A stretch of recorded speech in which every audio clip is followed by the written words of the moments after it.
Hello everyone. So today we'll be seeing one of the practical applications of the variational principle in quantum mechanics, that is to determine the ground state energy of the helium atom. As you know, helium atom has a nucleus which has a charge plus 2e, and it has 2 electrons in its orbit, that is minus e its charge, electronic charge. Let the vector joining from this one nucleus to one electron and one nucleus to electron means r1 bar and r2 bar respectively. Therefore, vector joining from between these two electrons will be r1 bar minus r2 bar.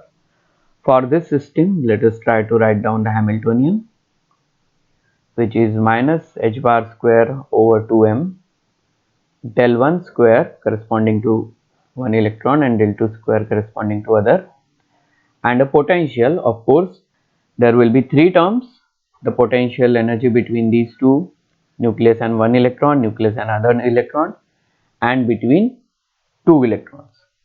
So let us just write down that term over here, minus e square. So it will be 2e square, 2e into minus e, so minus 2e square upon 4 pi epsilon naught 1 upon r2. r2 is a magnitude of this vector.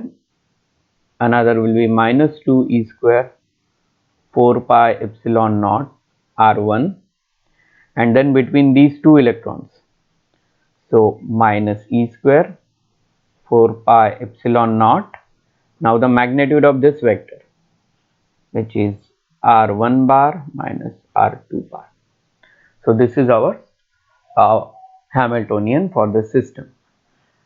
Now I can see one simplification over here, that this term h minus h bar square upon 2m del 1 square, and this term I can take it, I can group it together, and then this term del 2 square and this, and the other, this cross term is there, and because of this cross term this problem becomes difficult to solve. Actually it is not an exactly solvable problem, so we will have to use some approximate technique like variational principle to determine approximate ground state energy. Okay, now one crude approximation that we could do is just to neglect this term. Okay, if we'll neglect this term, we will try to see how close is our answer. So what is the answer, but what is the ground state energy of the helium atom? From experiment we know the answer is minus 79 electron volt. Okay, so we will just keep this value in mind and we will try to see how close our approximations are. So as I said, in the first approximation we will just neglect this term. Okay, so what our Hamiltonian will be consist of these four terms only, and as I told you, I can group it into two parts. So now I can write down my Hamiltonian as minus h bar square upon 2m del 1 square minus 2e square upon 4 pi epsilon 1 upon r1 plus minus h bar square upon 2m del 2 square minus 2e square 4 pi epsilon naught 1 upon r2. And now you can see this Hamiltonian has two parts, both, and one, if you consider any one of the part, you can say it looks similar to Hamiltonian for a hydrogen atom. But what is the different term over here? This 2 is extra factor, because in for hydrogen atom the nucleus also has a charge of plus e, therefore this 2 term is not over there. Okay, but I can just consider this Hamiltonian as consisting of this h1 plus h2, where h1 is this, h2 is this, and now I know whatever the Hamiltonian for hydrogen atom, it is the same Hamiltonian, except the e square factor will be replaced by 2e square. Okay, so if I want to calculate the average energy, which is if I take the expectation value of h, it will be nothing but expectation value of first Hamiltonian and expectation value of second Hamiltonian, which is nothing but E1 for this part, or let's say some let us denote by a small epsilon. So epsilon 1 plus epsilon 2 for this Hamiltonian, epsilon 1, and this for epsilon 2. Now what is the ground state energy of the hydrogen atom? Please note that we are making this we are trying to get answer for this Hamiltonian from the Hamiltonian of the hydrogen atom. So what is the ground state energy of the hydrogen atom? We know ground state energy of the hydrogen atom is let me just see, minus me raised to 4 twice h bar square 4 pi epsilon naught square. Okay, this is the ground state energy, and we also know what is the wave function for hydrogen atom, which is equal to 1 upon root pi a cube, where a is a Bohr radius, e raised to minus r by a, and a is equal to 4 pi epsilon naught h bar square upon m e square. Now we know e square will be replaced by 2e square to get our answer. Okay, so therefore what a will become in case of this Hamiltonian? For this Hamiltonian, a will have this, instead of e square we will have 2e square, means our new a for this Hamiltonian will be nothing but a by 2. Oh sorry, yeah, it will be a by 2. Okay, I think I am clear enough that we are calculating this Hamiltonian, but this is similar to the Hamiltonian of hydrogen except this 2 factor. Therefore while calculating E naught for this Hamiltonian, I will have to just take care of this e square factor and replace with it 2e square. So this a will become a by 2. Okay, and now what the wave function will become? It will be the wave function, but here it is a cube. Okay, so that a cube will be replaced by a by 2, and wave function for this Hamiltonian I will get as 2 root 2 pi a cube and e raised to minus, now here also a will be replaced by a by 2, minus 2r by a. Oh, here delta 1 is here, so e raised to minus 2r1 divided by a. Okay, similarly for this my wave function will be 2 root 2 root pi a cube e raised to minus 2r2 by a. And what will be the energy? Now see, the energy for hydrogen atom is this, but we can see it has e raised to 4 factor, means e square and e square factor, and now we know e square is getting replaced by 2e square. So finally whatever my energy I will get, it will be 2 into 2, so 4 times the ground state energy of the hydrogen atom, and here also it will be 4 times the ground state energy of the hydrogen atom. Okay, so I know now what is the addition of these two energy, 4 plus 4, so 8 times the ground state energy of the hydrogen atom, and I know what is the ground state energy of hydrogen atom, minus 13.6 electron volt. Therefore what is the ground state energy I obtained from this approximation? So 8, so it nearly, let us do this, 8 6 are 48, carry 4, 24 4, 28 2, so it will be 108.8 electron volt and negative sign. Okay, this is very worse, means our answer should be nearly minus 79 electron volt. This is not a good approximation, that means we cannot neglect this term. Okay, but in the case of power, it's also not something like that we are getting some 1000 electron volt, it's completely wrong term. Okay, and now this ground state I find out, I wanted to find out the wave function also. So let us try to find out the wave function. My aim was to calculate ground state energy, but since I know I have the wave function for ground state hydrogen, therefore I can get the wave function for this Hamiltonian also. So let us try that. Okay. So now whenever there is addition of two Hamiltonian, the resultant waveform is actually is a multiplication of two two wave functions corresponding to two Hamiltonian. So I know what is the wave function. Let me just point out. So these are the wave functions. So and they are getting multiplied. So 2 root 2 upon root pi a cube. These will get multiplied and I will get 8 upon pi a cube, and exponential power will be minus 2 upon a r1 plus r2. Okay, so this is the wave function and this is the approximate ground state energy I obtained.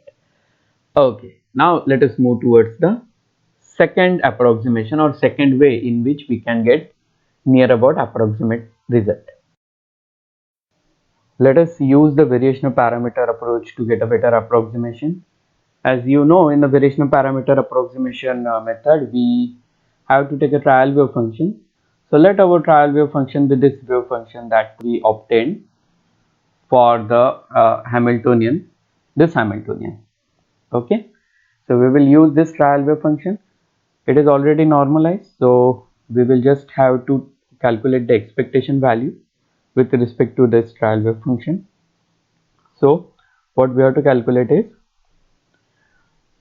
psi naught, which is the trial wave function, Hamiltonian psi naught, which is nothing but psi naught plus h naught plus VEE. Now what is h naught and what is this?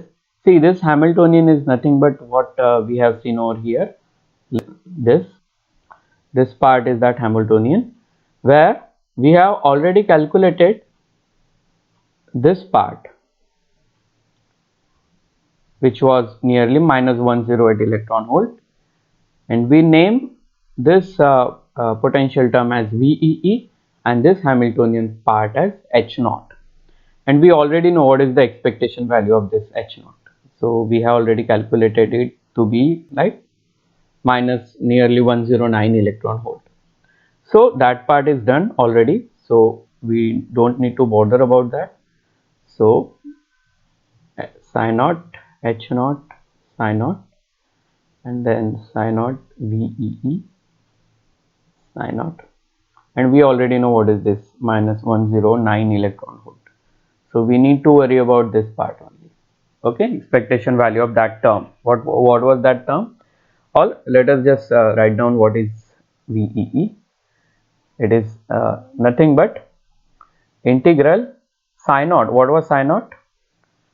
8 upon pi a cube e raised to minus 2 upon a r1 plus r2, and we have to write this 2 times because see 2 times.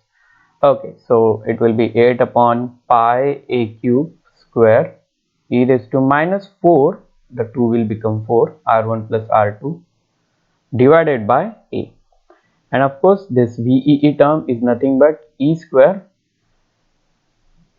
divided by 4 pi epsilon naught 1 upon r1 bar minus r2 bar, and we are integrating over both r1 and r2. Okay, and now let us just take this term first, this integration first. Therefore r1 will be constant for that integration. Okay, so this I can write down as e raised to minus 4 r1 by a e raised to minus 4 r2 by a.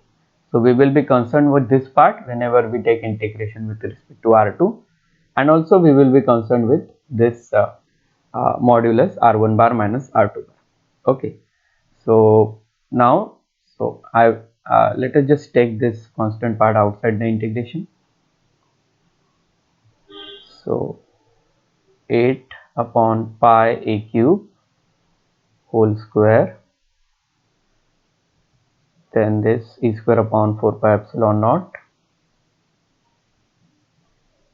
Also we are not concerning about this term, so e raised to Now what I think I should do, I will just separate this R2 terms which are which are relevant to us, and only then calculated that integral only, so that it will be easier to visualize and to understand also.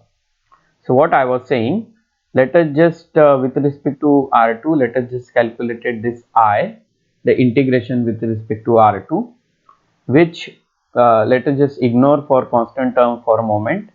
Let's consider e raised to minus 4 R2 by a, this term, because that is relevant term for us. Another relevant term is this 1 upon R1 bar minus R2 bar. Here R1 is constant and R2 matters, and d cube R2 nothing but, we are using spherical polar coordinates, so R2 square sine theta 2 d theta 2 d phi 2 d R2. Okay, and now you know this R1 bar minus R2 bar could also be written as R1 square minus plus R2 square. This thing can also be written as R1 square plus R2 square minus 2 R1 R2 cos of the angle between these two R1 and R2. Now here we will use one trick.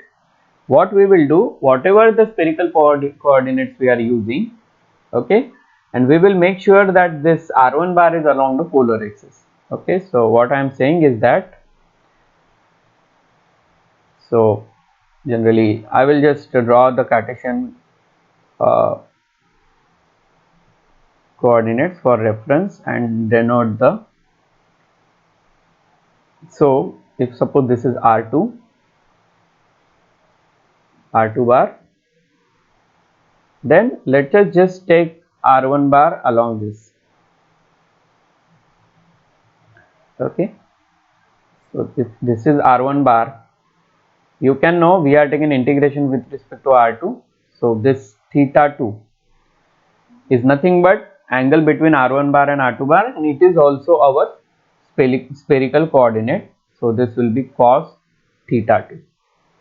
Okay, of course you know what is phi. Phi is nothing but this angle, it will be phi 2, and this is our R2 bar. Okay, so yeah, well and good. So now what I have finally is integration e raised to minus 4 R2 divided by a R1 square plus R2 square minus 2 R1 R2 cos theta 2, again R2 square sine theta 2 d theta 2 d R2. Please note that d phi 2, since there is no term in phi in this integral, I can replace d phi 2 with 2 pi, since you know phi goes from 0 to 2 pi. So integration 0 to 2 pi d phi 2 will be 2 pi only. Okay, now I can also see that if I consider integration with respect to theta 2 only and ignore R2, so R2 will be constant. So this term will be constant, this term will be constant, all this term will be constant except this term, if I take the integration with respect to theta 2 for now, because there are two integration over here, one with respect to R2 and another with respect to theta 2. So let us take integration with respect to theta 2. So what I have to calculate the integral. So let us just scroll down. So what I am saying, so integration with respect to theta 2, let us just call it as t. Let that integration be integration sine theta 2, because that is the only relevant term, and this term R1 square plus R2 square minus 2 R1 R2 cos theta 2 d theta 2. Let us just try to calculate this integral. Okay, now you can see I can just substitute, and of course theta goes from 0 to pi. So of course I will just replace this R2 square minus 2 R1 R2 cos theta 2, let's say by x. So therefore minus 2 R1 R2 sine theta 2, it will be minus sine theta 2, therefore it will be plus d theta 2 will be equal to dx. So sin theta 2 d theta 2 will be dx upon 2 r1 r2. So this term is taken care of. So it will be dx upon 2 r1 r2, and of course this term will be 1 upon root x. I will not write down the limit for x because I will be changing it back to again in terms of theta 2. So you know what is the integration of 1 upon root x? It is 2 root x. So this 2 will get cancelled. So I will finally have root x upon 2 r1 r2, and of course some integral limit, but I will just substitute what was x. So this was my x. So r1 square plus r2 square minus 2 r1 r2 cos theta 2 divided by 2 r1 r2, and integration from 0 to pi. Theta 2 is our integration parameter. So if I substitute pi over here, this cos pi will become minus 1. So this so let us just do that. 1 upon 2 r1 r2 outside. So what I was saying, if I put pi over here, this will become r1 plus r2 whole square. If I put 0 over here, it will become r1 minus r2 whole square. So now you can see this, it's under root of r1 minus r2 square. It could be r1 minus r2, or it could be r1 plus r2 also. Okay, so there are two options. Either I can have 2 r1 r2, I can have r1 plus r2 minus r1 minus r2. There are two possibilities for it, and let us just explore both the possibilities and see what we get. So if, let us say, if r1 is greater than r2, then this will be r1 minus r2, and r2 will get cancelled. So I will have 2 r1, okay, divided by 2 r1 r2. Okay, I guess let us see if I made some mistake, because this 2 should not be over here. Let us just check that. Where did this came from? Okay, this is 2 root x. Actually this integration is 2 root x, so this 2 to get cancelled. Okay, and this, therefore this 2 is not over there, so only r1 r2 is there. So if r1 is greater than r2, then it will be r1 r2 into 2 r1, which is nothing but 2 upon r2. Okay, for am I right? No, r1 will get cancelled, sorry. So extremely sorry for this. So if so it will be r1 plus r2 minus r1 plus r2. So r1 will get cancelled. I will have 2 r2. So finally I will have 2 upon r1 for r1 greater than r2. Similarly I will have 2 upon r2 for r2 greater than r1. Okay, now please we must not lose our track. What we are finding out? We were finding out this t over here.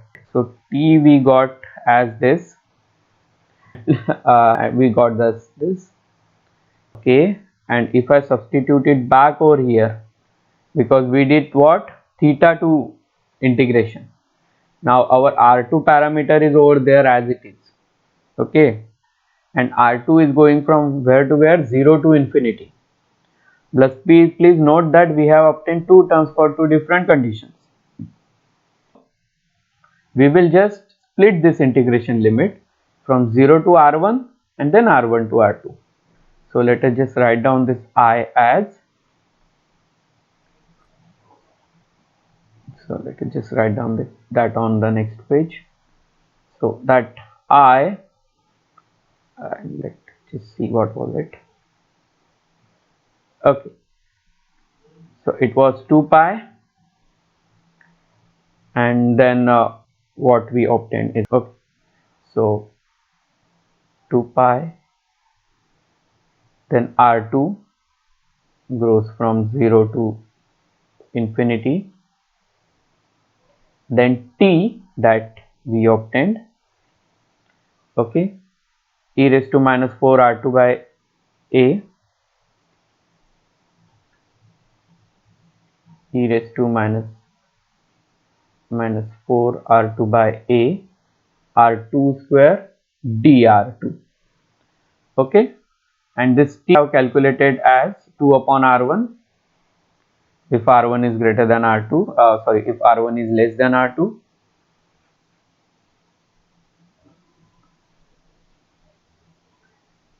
So here it is. So 2 upon r1 if r1 is greater than r2, and 2 upon r2 if r2 is greater than r1. So therefore I split this limit into two parts, 2 pi 0 to r1, and we are integrating with respect to r2, means r2 is changing. Since r2 is changing and it's from 0 to r1, of course r2 is less than r1. Since r2 is less than r1, this t will take value as 2 upon r1, and this will be as it is. Similarly, for r1 to infinity, instead of 2r1, it will be 2 upon r2 e raised to minus 4 r2 by a r2 square dr2. Okay, you can see this 1 r2 and this square will vanish. Now there are two easy integral in front of me. One is e raised to minus 4 r2 by a and r2 square, means this integral is of the form e raised to minus kx x square dx. Okay, this is a very straightforward integral and we know how to solve it. Okay, let us just solve this integral using the integration by parts. Okay, so we will solve it using integration by part.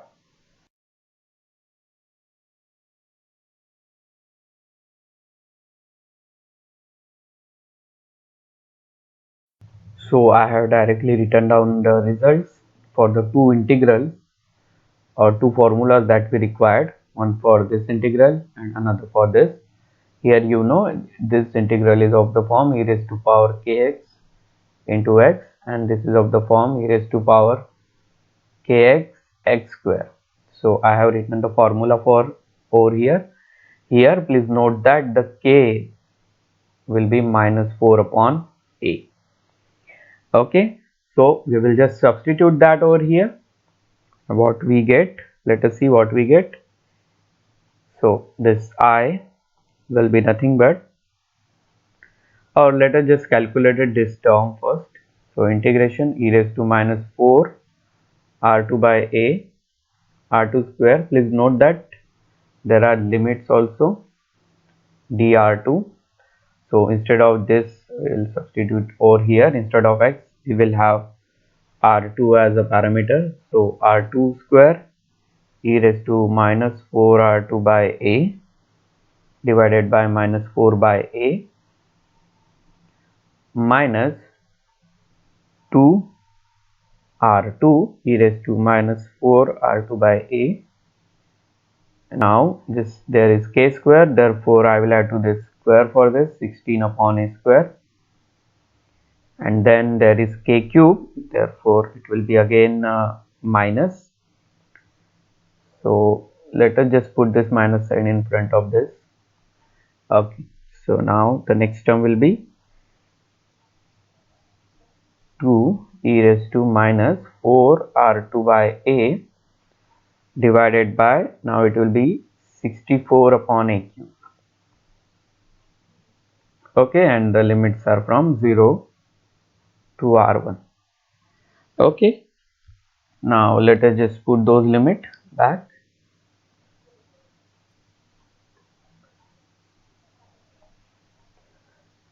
Now this, instead of r2 I will put r1.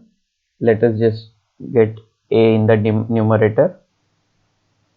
So minus 4 r1 by a divided by 4 minus 2a square r1 divided by 16.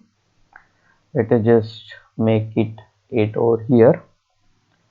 e raised to minus 4 r1 by a, and then a cube will go up and this 2 and 64 will become 32. So minus a cube divided by 32 e raised to minus 4 r1 by a. Okay, so here we are substituted r minus, now it's time to substitute 0 in place of r2. This term will vanish, this term will vanish, only this term will remain over there, and this minus minus will become plus, so it will be only a cube upon 32. Okay, so this integral part is done. So let us just move towards the next part, integration. Now r1 to infinity, what we are taking over here, we have calculated this integral, okay, without constant term. Now we are calculating this integral without constant terms. So r1 to infinity e raised to minus 4 r2 by a r2 dr2. We know what its formula is, so this is the formula. Instead of k we have to just substitute minus 4 by a. So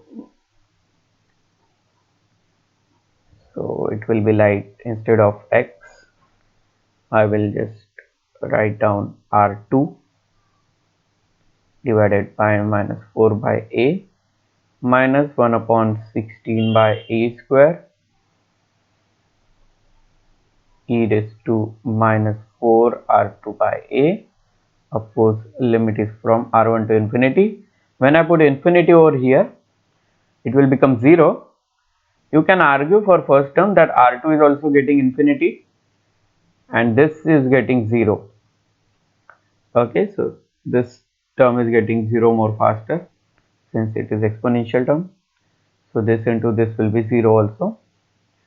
Okay, minus, so 0 minus, if I put r1 over here it will be, and also there is a minus sign, a r1 by 4, and also there is minus a square by 16, so both will be positive.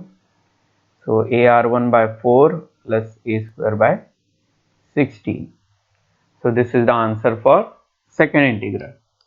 Okay, now let us just combine both and write the common term. So here I have calculated this part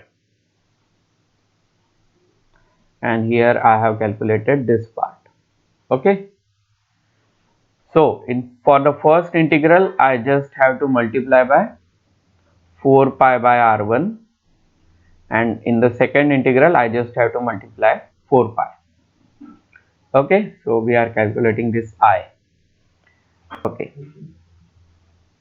so for this part I will have to multiply by 4 pi divided by r1, and for this part I have to multiply only 4 pi. So let us just do that on the next page. Okay. Okay, so what was my I2? Only I guess. So what was my I? It was 4 pi by r1 and lot of terms plus 4 pi and 2 terms. Now we have to be a bit careful while doing the calculation over here. We are multiplying this term by 4 pi by r1. Okay, so when we do 4 pi by r1, so 1 square will vanish over here, this will vanish, and there will be r1 in the denominator over here and r1 in the denominator over here. Okay, and then we will multiply this by 4 pi and these two terms will be added to get I. Okay, so if you don't get it, so what I was telling is that we are going to multiply this term by what? 4 pi by r1. We are going to multiply this term by only 4 pi and then we are adding these two. Now please note that when we are dividing by r1, one r1 will get cancelled from over here, Okay, and then we will be adding over in this term. You can see this is minus and this is plus, and both the terms are same because here also we are multiplying 4 pi, here also we are multiplying 4 pi. So this term and this term will vanish. Let us go to next term. R1 will get cancelled with this R1, and we will have a square by 8 e raised to minus 4 R1 by a. Okay, here also just wait a minute if I missed something. Yeah, I missed this since what we did we put it infinity over here, and then we have to substitute R1. So here there will be term in raised to minus 4 R1 by a, and also here there will be term e raised to minus 4 R1 by a. Okay, so as you can see, both these two terms of course will get cancelled. First term, because here also e raised to minus 4 R1 by, here also the same term. This term, next term, here it is a square by 8 since R1 is getting cancelled with this R1, and here it is a square by 16. So one is minus, another is plus, so you will get minus a square by 16. Okay, so the first term is getting cancelled. We will have minus a square by 16 into 4 pi e raised to minus 4 R1 by a from these next two terms, and then these two terms will be as it is. Okay, so let us just write down those parts. So as I told you, there were this 4 terms over here, there were 2 terms over here, these 2 terms completely got cancelled, this term and this term added to give another term, and these 2 terms will be as it is. So I am writing this as what I will get 4 pi,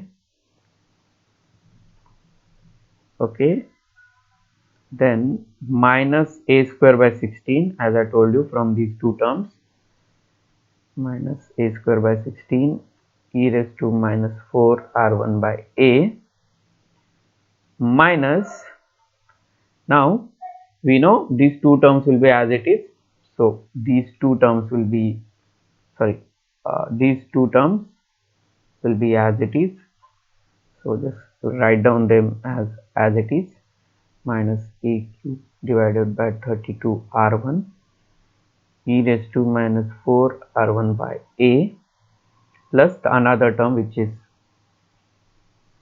getting over here as it is. Okay, so we have these many terms. Now what we can do over here, we can just simplify something. This 32 R1, also this a cube we can take common, so 4 pi a cube upon 32 R1 is taken as common. Please note that here there was only a square and we have taken a cube, therefore minus 1 upon, and also we have taken 32 out and it had only 16, so 2 factor will appear over here. Okay, a factor will appear over here because a cube is getting out and we have a square only, and this R1 because there is no R1 in the denominator but we are taking R1 common, so R1 will appear over here.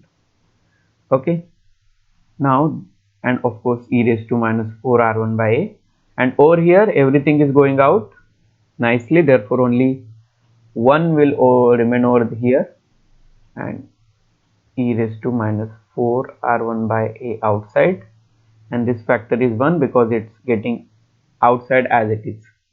We can take this minus sign common, so let us just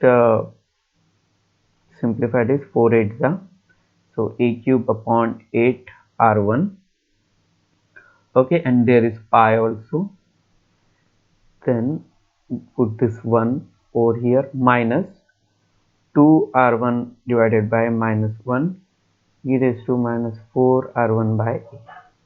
So this is our I, but please we have to keep the track over here also what we were calculating, since easily we can lose the track. Why we are calculating I? Let us just see.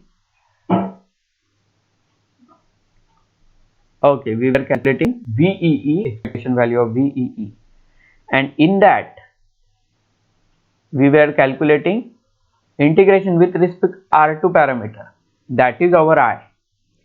I is nothing but integration with respect to R2 parameter. But after substituting integration with respect to R2 parameter that we calculated just now, we have to again integrate with respect to R1. Okay. So let us just substitute this value into our integration, which is expectation value of VEE. So what was that integration? Let us just see once more. 8 upon pi a cube whole square. Okay, so that was 8 upon pi a cube whole square e square divided by 4 pi epsilon naught.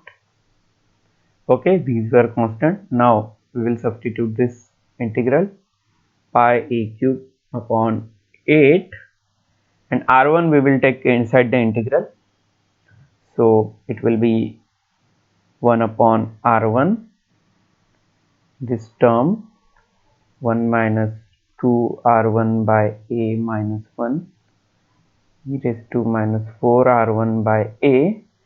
Please note that there was another term e raised to minus 4 r1 by a in that integral, and then it was d cube r1, right? So I again write that d cube r1 as r1 square sin square theta 1 d theta 1 d phi 1 d r1.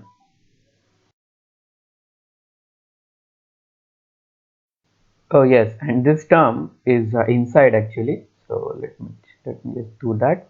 This e raised to minus 4 pi, this is over here. We can see this is inside the bracket. Let me just do that.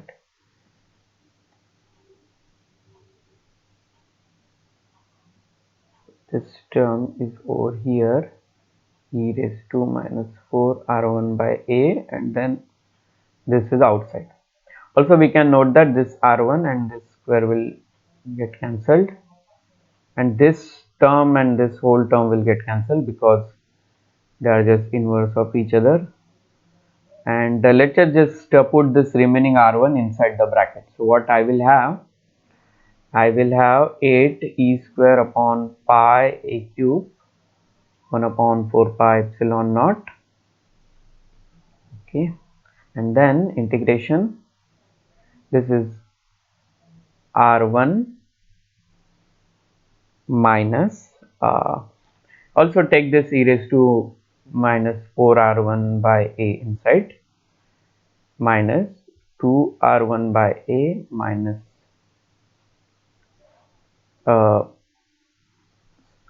so it was actually it was plus over here, no, right? Since this minus, if I take common, this will be plus. Sorry for the mistake.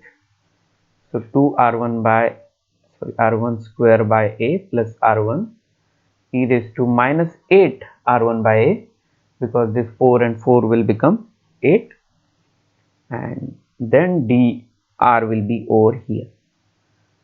Okay, since there is no term in theta also, d theta and d phi, I can take 4 pi outside. Okay, and just keep dr1 over here.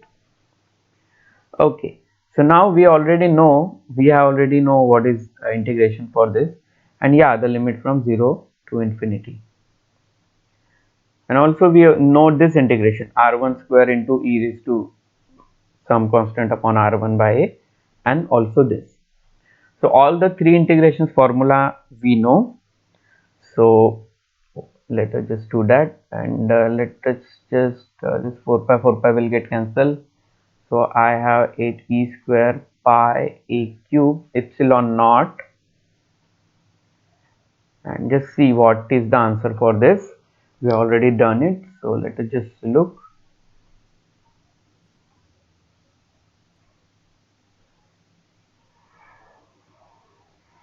Let us see where we take it.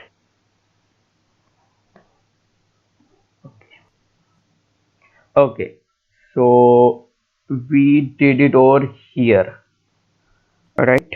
Yeah, here. And our answer was a r1 by 4 a1 square by 16.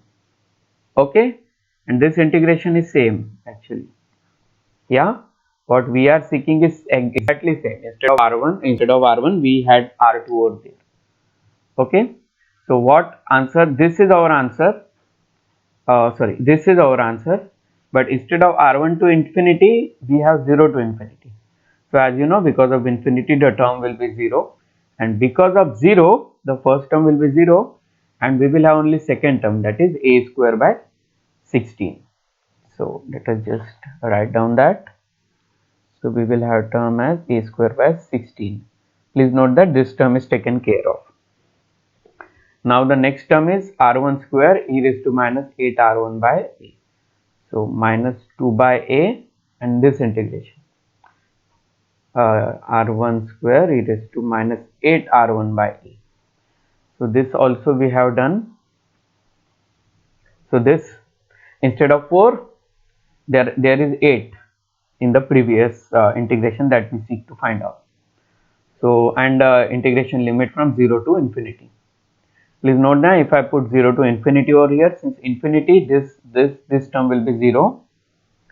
Okay, this constant term will remain over there, and when I put 0, this and yeah, these two terms will be 0. Okay, so if I put infinity, those three terms will vanish. Okay, and if I put 0, these two terms will vanish. So what I will have this instead of a cube by 32. Sorry, this I have to consider, right? Yeah, I have to consider this, because this answer that I get is after doing the integration. So I have to consider this answer, this limit over here. So instead we will have limit 0 to infinity, and instead 4 we will have 8. So I know when I put infinity over here, this and whole three terms will vanish, and when I put 0 over here, two terms will vanish and only one term will remain. That is 2 upon 8 cube. That is 2 upon 8 cube a cube. Means nearly what I will get, a cube by 128. Of course we have to take care of the sign. So minus 2 by a, and we will have a term a square divided by, sorry, a cube divided by 256. Okay, because 8 cube is 512 divided by 2 is 256, and minus then another term is over here which is exactly similar to the integration we did. So we will again obtain a square by 64 for that. Okay, so finally our answer will be 8 e square epsilon naught, this 2 and this will become 128. So a square by 16 minus a square by 128 minus a square by 64. LCM is 128 for all of this. So 8 cube by, so this will be 16 8s are 128. So 8a square, and this will be a square minus 64 2s are 128, 2a square divided by 128. So this will be 5a square divided by 128. So 8 e square divided by pi a cube epsilon into 5 a square divided by 128. 8 ones are 8, I can just cancel this. 8 16s are 128, right? And this a square and this a cube will get cancelled, and finally I will have 5 by 16 e square upon pi epsilon naught to 1 upon a. Now you can know everything is constant over here. E, the electronic charge, is constant. A is, you know, Bohr radius is constant, pi is constant, and epsilon naught is also constant. You can substitute this value, and finally when you substitute you will get value as 34 electron volt, which is our, what we were calculating, this expectation value of VEE. Okay, now again note that what our original aim was to calculate. We were calculating Hamiltonian. Please note, we were calculating Hamiltonian, which was minus 10. Let me just use the pointer over here. Yes, over here.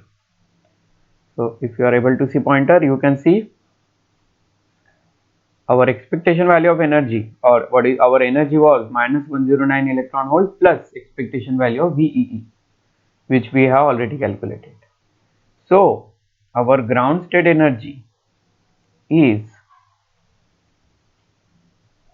E ground state, of course approximated, is minus 109 electron volt plus 34 electron volt, which is minus 75 electron volt. Okay. Now in this method there was no parameter with respect to which we could minimize our energy. So whatever we have obtained from the expectation value is our approximate answer, which is minus 75 electron volts, and we know what was our answer experimentally. It was minus 79 electron volt. So we are somewhat closer. We are somewhat closer to minus 79. So with respect to our first approximation, which was minus 109 electron volt, it is very significant improvement. We will use again variational principle, okay, and try to get more accurate ground state energy for helium atom. Okay.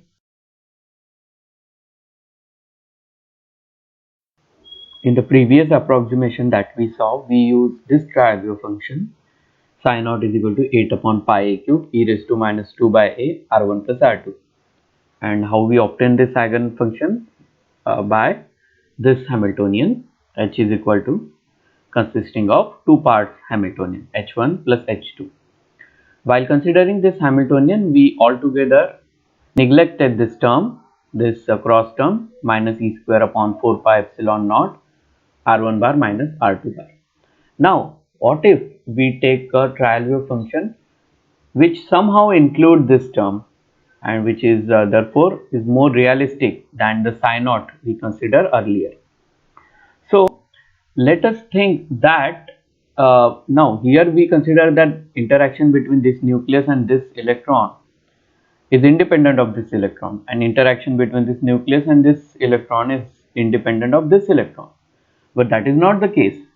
Somehow the negative clouds of one electron affects the interaction between nucleus and other electron. Means this plus 2e charge somewhat gets shielded by this other electron. So it is not actually plus 2e that is experienced by this electron. It is something lesser than plus 2e. Okay.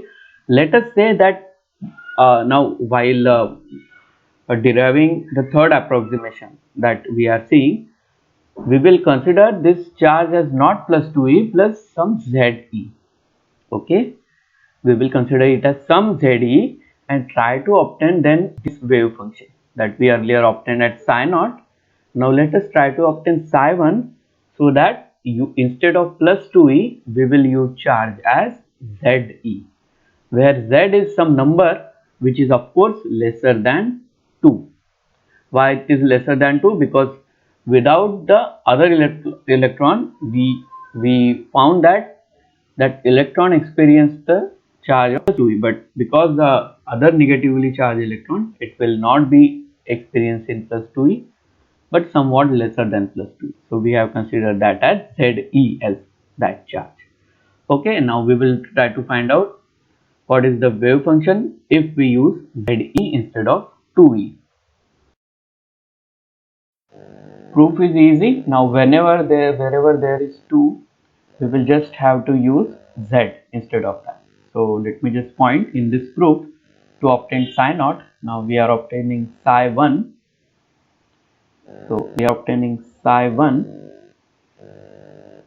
where 2 is replaced by z. So if you see, this 2 will get replaced by z, this 2 will get replaced by z, and here this was the wave function previously. Here there was a factor of 2 root 2, okay, and then 2 root 2 into 2 root 2, it becomes 8, okay.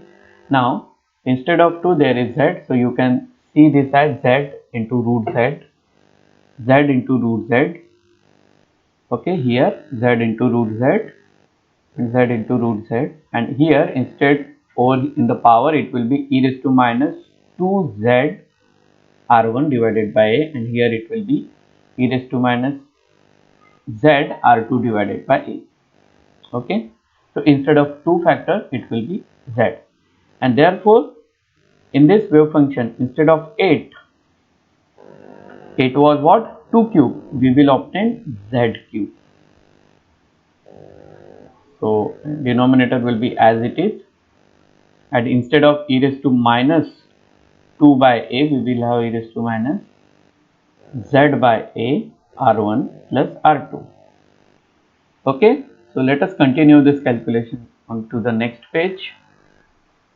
So we obtained our trial wave function for this approximation as z cube upon pi a cube e raised to minus z by a r1 plus r2, okay. Now using, and of course our Hamiltonian will be minus h bar square by 2m del 1 square plus del 2 square. Then there are again these two terms. Now 2 e square upon 4 pi epsilon naught. Please note that we have to consider the Hamiltonian as it is, which was there earlier, and there is another term plus, and that term is e square upon 4 pi epsilon naught r1 bar minus r2 bar. Here also there will be r2 and r1, okay. Let us manipulate Hamiltonian a bit, that is add and subtract a term to it. So let us add a term e square divided by 4 pi epsilon naught z upon r1 plus z upon r2, and also subtract the same term minus e square upon 4 pi epsilon naught z upon r1 plus z upon r2. Now let us rearrange few terms over here. Let us keep this as it is. So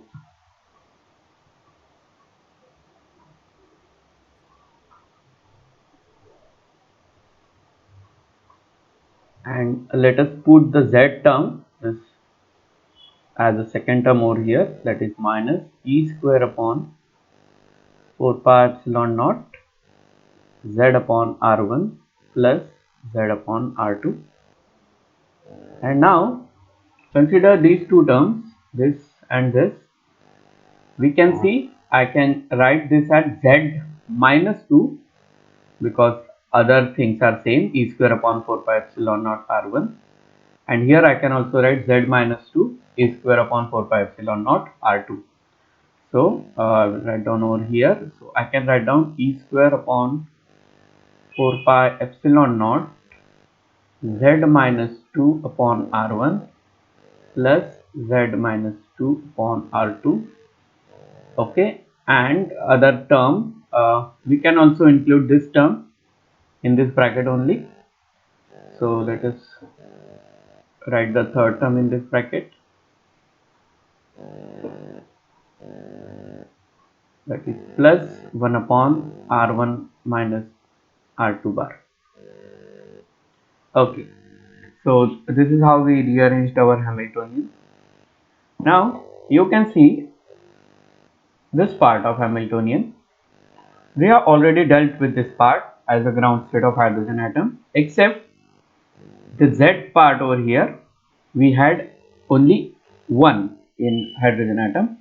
And also, if you remember, in this problem also, the first approximation that we did, we used the ground state of hydrogen atom, but instead of E square we use 2E square.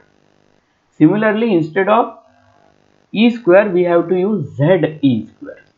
Okay, so that changes we have to make. So if let us just see the where we did that proof over here.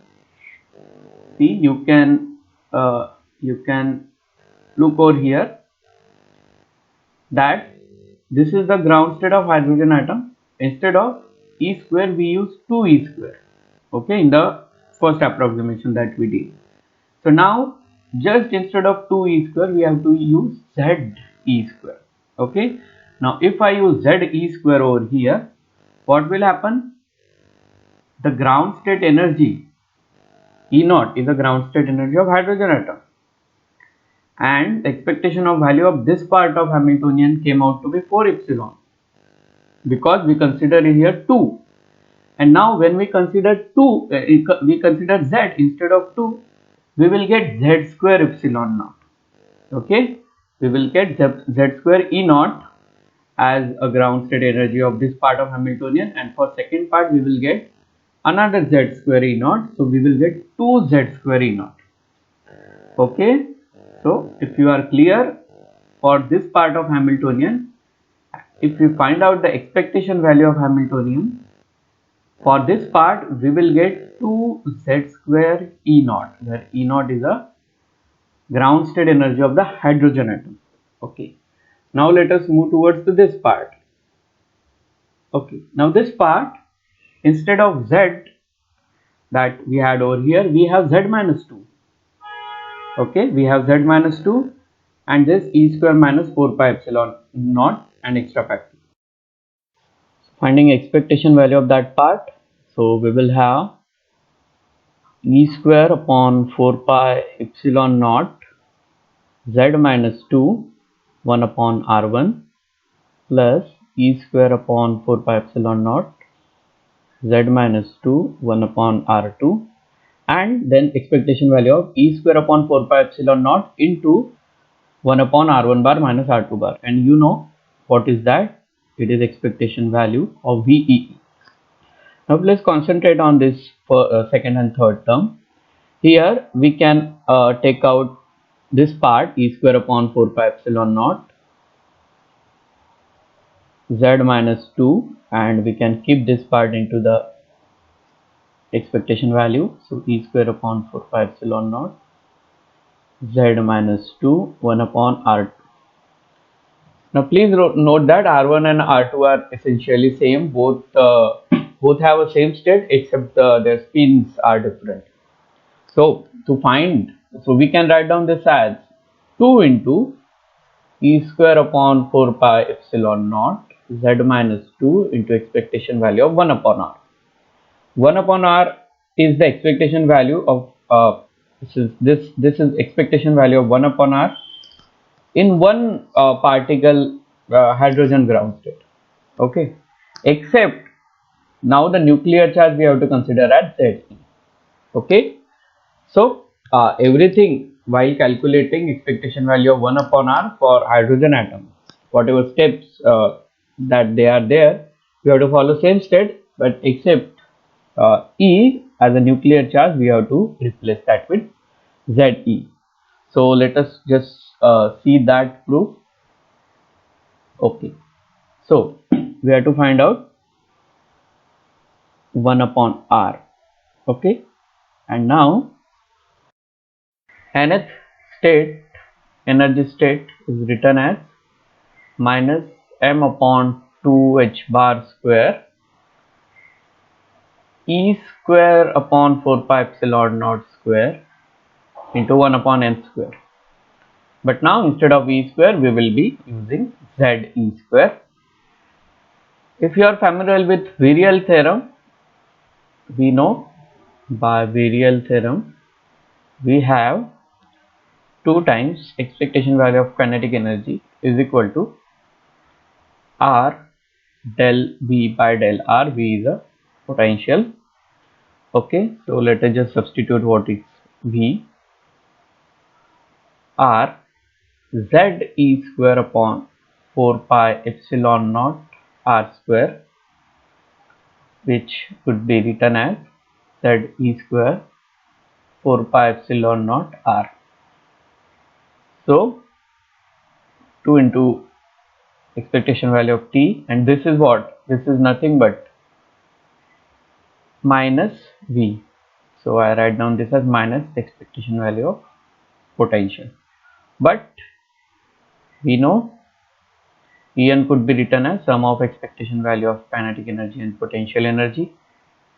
Therefore, En I could write down. So I write down this expectation value of kinetic energy as minus V by 2 plus V.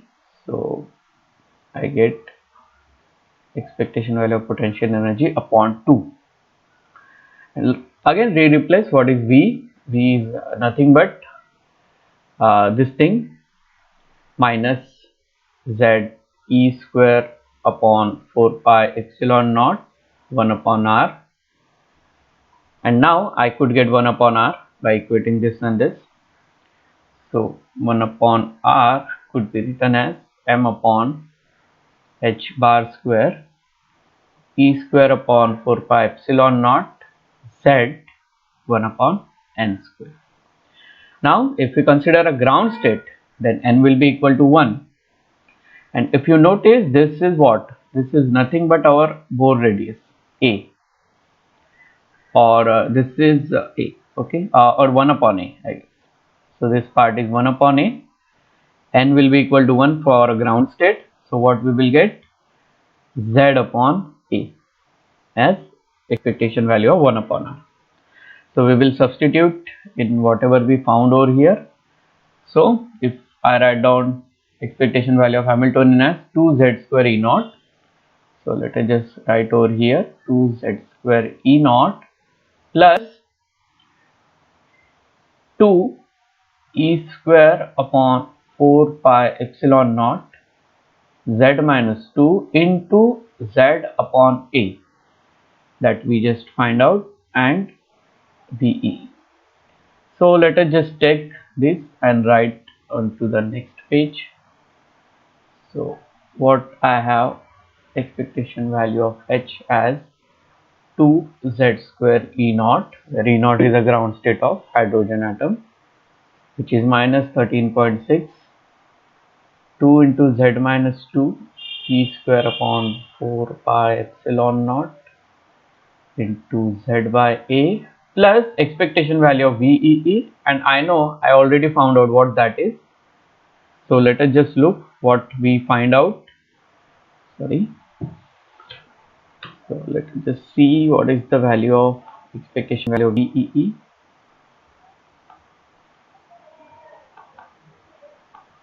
So over here, so here we found out about the expectation value of VEE. It was this term.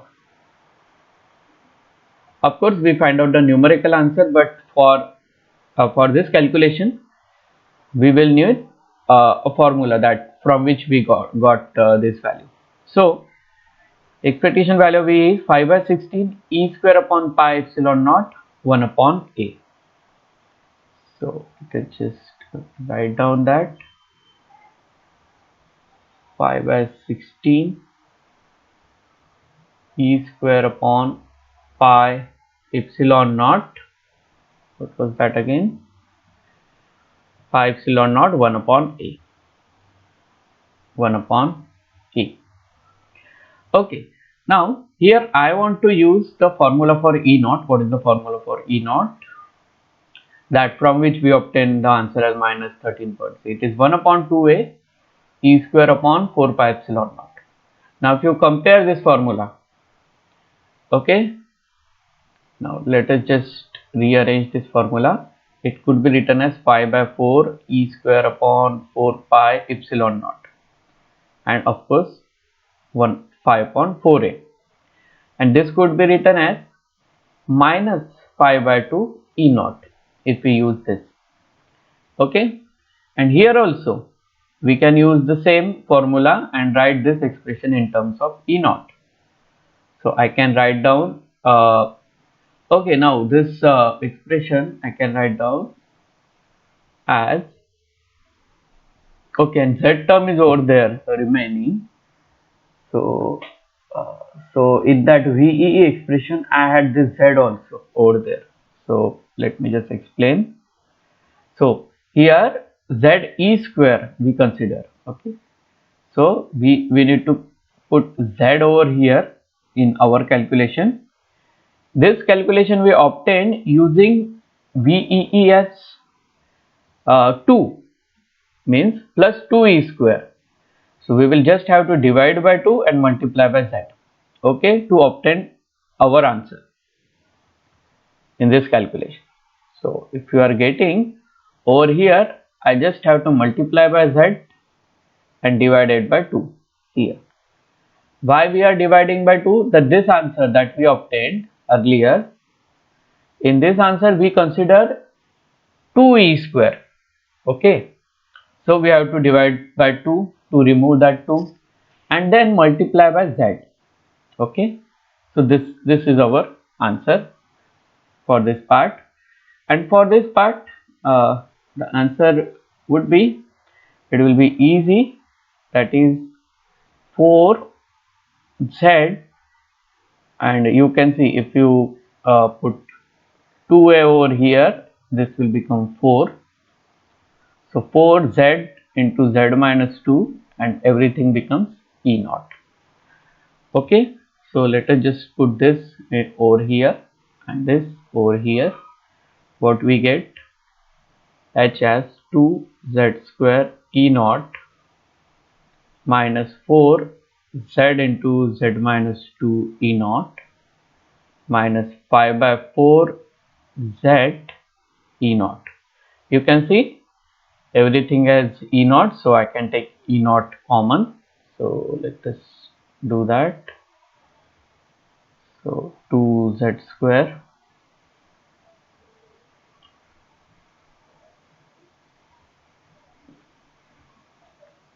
so E naught is written outside the bracket. Now z is our variational parameter. Please remember this. Z is our variational parameter. Okay, and we will have to take the derivative of this expectation value of h with respect to z, equate that to 0 and find out the what is E minimum, what is the upper bound for expectation value of h. Okay, that has to be minimized. Now if let us first see if we could reduce this further or simplify this further. So I know here there is minus z square, here I know there will be minus 4z square, here there is 2z square, this is into 2z square minus 4z square, so it will be minus 2z square. Also the remaining term would be just is 27 by 4 z E naught. Okay, now of course this expectation value of h, that is the energy, increases is always greater than the ground state energy because of our variational principle. So we will take the lower bound of this, take the derivative of expectation value of h with respect to z. So d dz, what we get, this it becomes minus 4z square and this just becomes 27 by 4 E naught, and equate this to 0. So z will become what, just 27 by 16, okay, which is 1.69. okay, so 1.69, this zv, that is how we obtain is effective charge. We already told that this has to be less than 2, so we obtain and it is to be. And now E minimum will we get by putting 1.69 in this or in this value. So it becomes minus 2 1 sorry So minus 2 into 1.69 square plus 27 by 4 into 1.69. So after calculating the answer, and of course this E naught for a hydrogen atom ground state is minus 13.6 electron volt. After calculating, the answer I get is minus 77.5 electron volt. Now you can see this answer is very close to our experimental finding. What was our experimental finding? Let me remind you once again that we wanted our ground state energy for helium atom to be 79 minus 79 electron volt, and answer that we obtained is minus 77.5 electron volt. We wanted minus 79 electron volt. You can see it is very near to this, means it is actually 2% within the correct answers range. So actually we obtained very good approximation using the variation principle. So this is the practical example in quantum mechanics, how we use our variation principle approximation method to actually find the ground state energy. Of course, for helium atom the problem is not exactly solvable. So this is the method by which we can obtain our approximate ground state. Okay, thanks for watching. This was a long video. Thanks a lot. Bye.